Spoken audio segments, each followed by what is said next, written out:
Hi guys, welcome back to my YouTube channel. I'm Abby and I'm in front of my yarn wall today.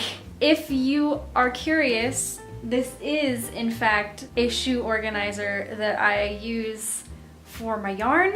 Actually, I can't even fit all of the yarn I own on this shoe organizer, so it's sort of, I don't know, I feel like it's my more popular yarns that I put on there, or the ones that I'm using in the moment. But anyway, I decided to work on the second installment of the Steven Universe set that I started with Steven. As you can tell by the title and possibly a color of yarn behind me, I decided to go with Amethyst as second. And the reason for that being, I found the colors for her first. It took way longer than I thought it was gonna take, which is just my catchphrase when it comes to everything on this channel. It ended up taking about a week. So I'm gonna show you my plan chart here.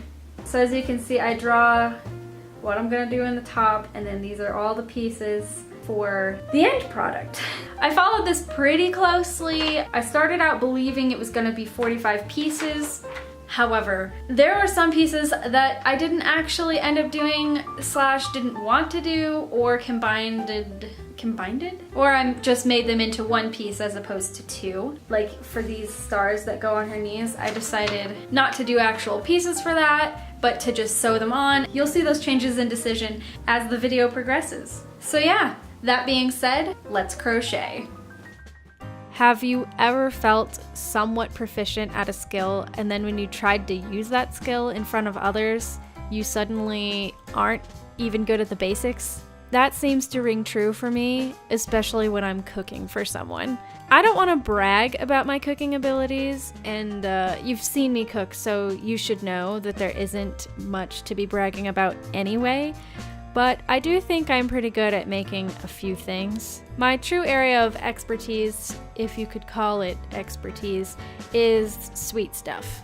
I've never been great at the savory side of things, and I'm especially terrible with meats, but I can make you cookies. I haven't really been practicing any of that though, because no one eats it at my house. My husband and I don't even collectively have a sweet tooth, so I don't even make that kind of stuff anymore. The reason I asked that question before is because I have a couple of stories that have to do with me cooking for other people and it going wrong.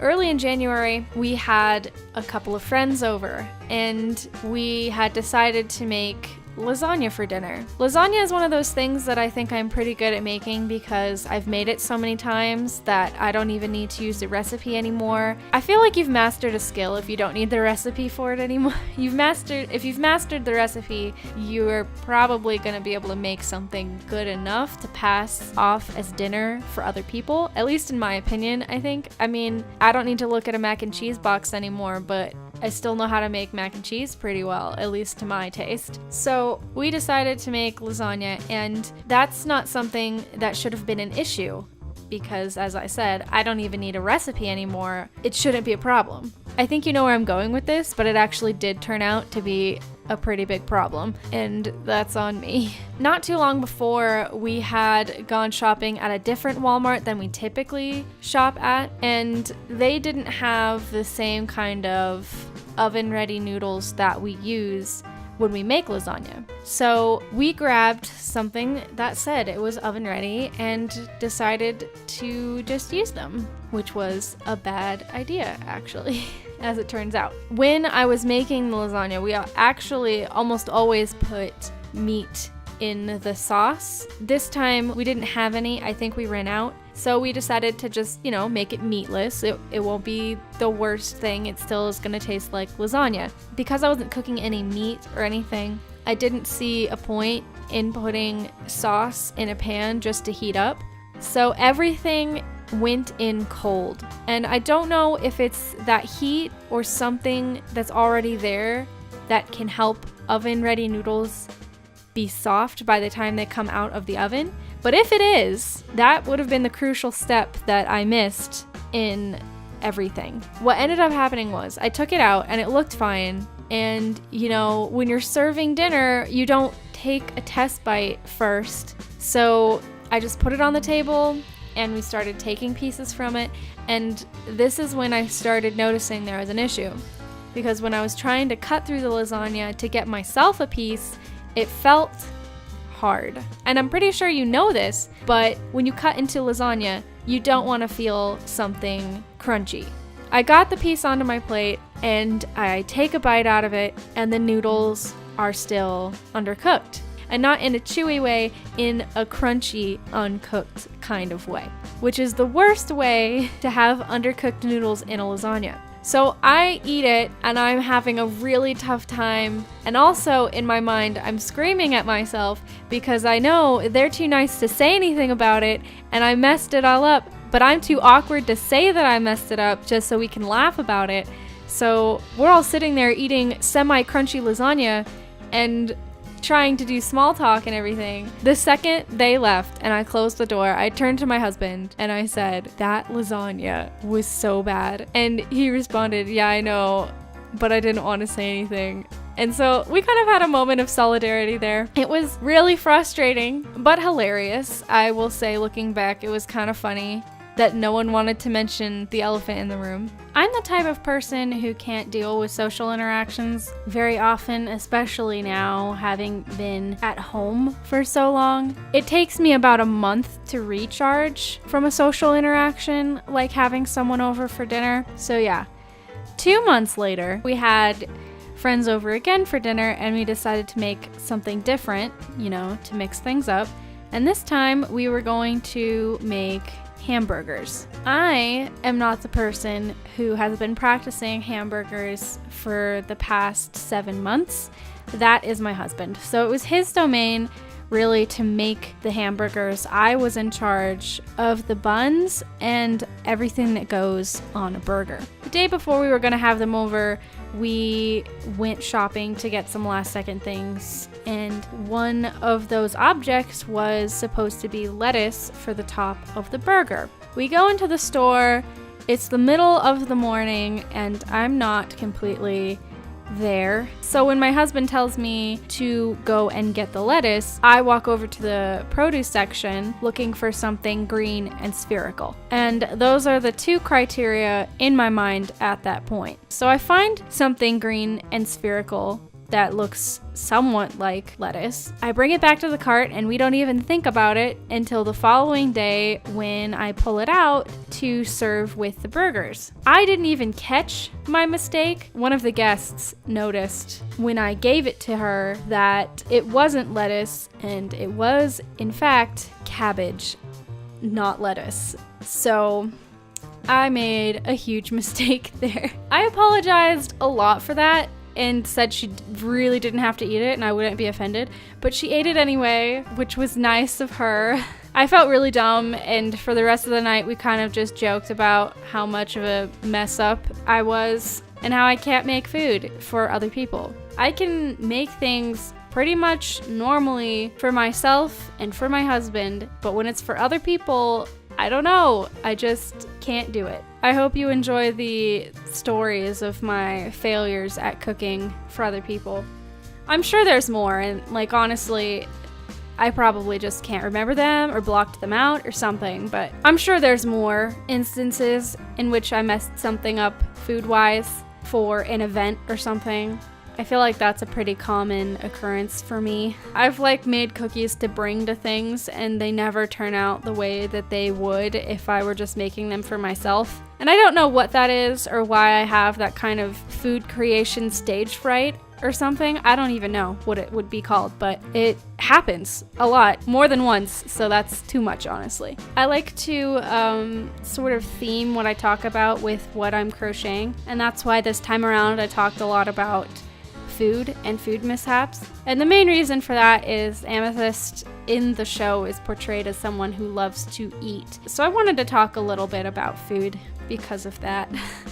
She's not that one-dimensional, but sometimes I need a jumping off board or whatever to get me started about talking about stuff, because I really don't know a lot of the times what kind of stories I should get into. If I wanted to keep talking about food, I could probably also talk about some really terrible foods that I've had. My husband and I like to go to different restaurants on the weekends to try out burgers all over the city. because of that, there have been places that we've gone that are really great and places that we've gone that are really bad. There was this one place that we went that had fairly good ratings, but most of the ratings were from several years ago, and I didn't think to look up ratings that were closer towards the date that we were going. So we get there and it's this nice little place, but it looks severely run down, and there is a ton of Elvis memorabilia all over the walls. I mean, I'm not saying that as if it's a bad thing. It was just kind of notable that they would have a ton of Elvis stuff on the walls. So that should kind of let you know about the ambiance of this sad little restaurant. So we order and decide to eat there. You know, just normal burgers and fries. I don't know what it was about this burger, but it felt just like weird.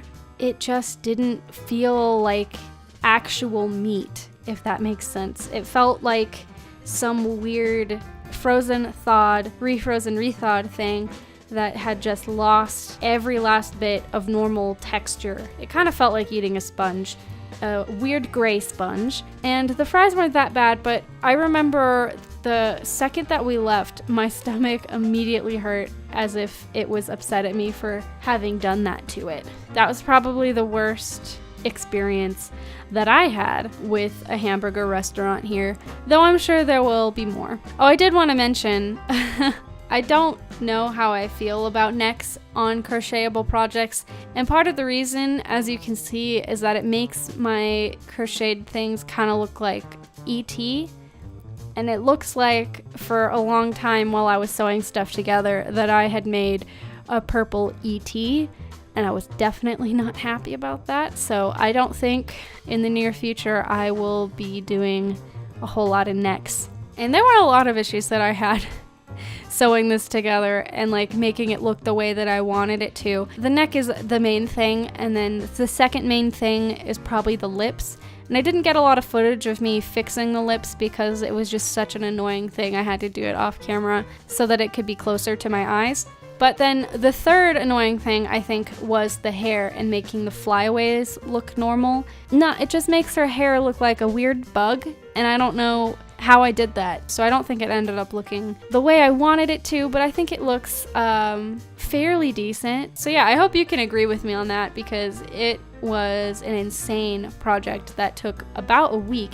And I will be looking up how long it took in hours by checking my time lapses and then seeing how long all of my video footage is. Because, okay, so when I do time lapse, I do it by 1 second. So every second is a frame, I believe. So if I look how long it is, yeah, I can tell you how many minutes it took, or how many seconds it took, and then convert that to minutes, I think. It will be a nightmare to figure out, but I think it took, I want to say 7 to 8 hours, and it was over the course of basically a week. I was not super happy with the time that it took and the quality that I got out of it. So honestly, I'm hoping that next time I crochet something, I can do something closer to how my Deco Link turned out, because I feel like he turned out really great, and then everything has sort of been not the best, which, you know, is kind of the theme of this whole conversation. Something else I wanted to talk to you about was an idea that I had that I would like your opinion on. I spend a lot of time on these projects, and I don't want to say it's boring, but it's definitely isolating to sit in a room under a couple of lights and a camera and try to crochet something by myself. Typically, I pull up Netflix or Hulu or YouTube or Amazon Prime, any streaming service really, and watch stuff by myself while I'm doing this. And I don't really have a huge problem with doing it like that, but I did have the thought that it would be fun to possibly live stream myself crocheting, and I don't know if any of you would be interested in sitting and watching a pretty chill live stream of me crocheting and probably talking about other things like messing up food. but if that's something that interests you, I definitely would be up for it. Just leave me a comment down below your feelings towards it so that I can know, because if nobody wants to see that, that's fine. I can do that myself, watching myself for hours. But if people are interested, I wouldn't mind doing it and getting to see more in-depth the process. Because here on this channel, I like to time-lapse through a lot of the crocheting process, because if I didn't, it would be a long series of just watching me crochet stuff. And I don't think that would be fun for anyone, so I like being able to consolidate a project into a single video. That being said, if I were to live stream stuff, it would definitely take more than one day, and I don't expect you to tune in to every single one of them, or to even tune in to any of them. That's just a thought that I had.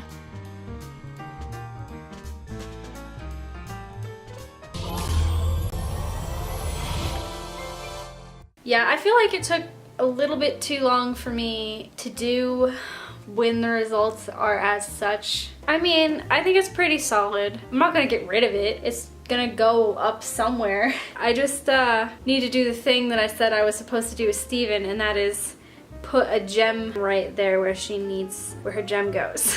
I'm not sure how invested I am in making the entire set of the crystal gems like I said I was gonna do, just because this took a while.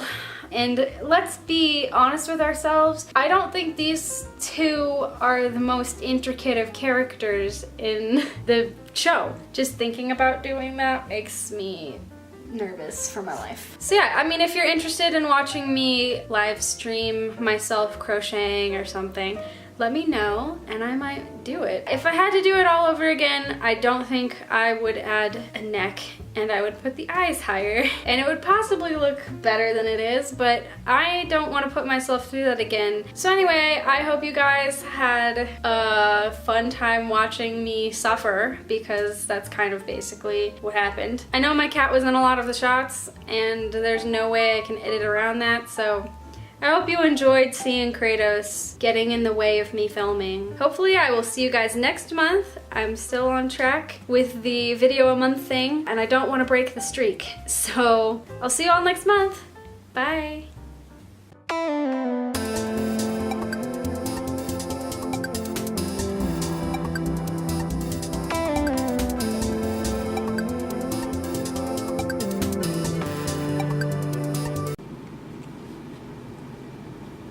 Oh, you think you're so cute.